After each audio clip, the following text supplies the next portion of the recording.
माजी मंत्री आदित्य ठाकरे यांनी देशातील जनशक्ती इंडिया आघाडी सोबत आहे, ही शक्ती 4 जूनला दिसेल असं म्हटलंय। त्यानंतर एकनाथ शिंदे यांच्याबद्दल ते बोलले की शिंदेंची शिवसेना नाहीये, त्यांचा गद्दार गट आहे। शिंदेंना अर्धे उमेदवार बदलावे लागत आहेत। त्यानंतर अजित पवार यांच्याबद्दलही ते बोलले की अजित पवारांसारखा निर्लज्ज व नीच व्यक्ती मी कुठेच पाहिलेला नाहीये। ज्यांना त्यांनी घडवलं त्यांच्या कठीण काळात पाठीत खंजीर त्यांनी खुपसलाय, अशी कणखर टीका आदित्य ठाकरे यांनी अजित पवारांवर केली। नक्कीच आपल्याला माहिती आहे की आपली देशातली शक्ती जनशक्ती सगळी जी आहे ती इंडिया आघाडी बरोबर आहे आणि ही शक्ती तुम्हाला 4 जूनला देखील दिसेल। शिंदेच्या शिवसेना 16 जागा, त्यांची शिवसेना नाही आहे, त्यांचा गद्दार गट आहे। आणि त्यांना किती जागा मिळत आहेत, भाजप किती त्यांना लढू देईल, अर्धे उमेदवार तर त्यांना बदलायला लागतात।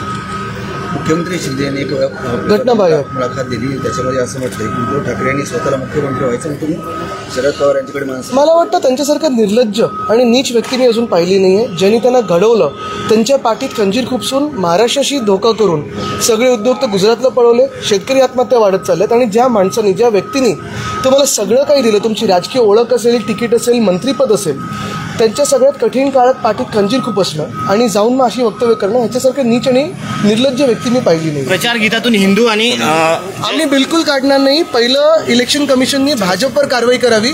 इलेक्शन कमिशनमध्ये हिंमत असेल तर आपण पाहतो ईसी हे एंटायरली कॉम्प्रोमाइज आहे, पुन्हा एकदा दिसायला लागलेलं आहे। आणि जय भवानी जय शिवाजी हे काढणं हे म्हणजे महाराष्ट्र द्वेष त्यांच्या मनात आहे, भाजपच्या इलेक्शन कमिशनच्या मनात।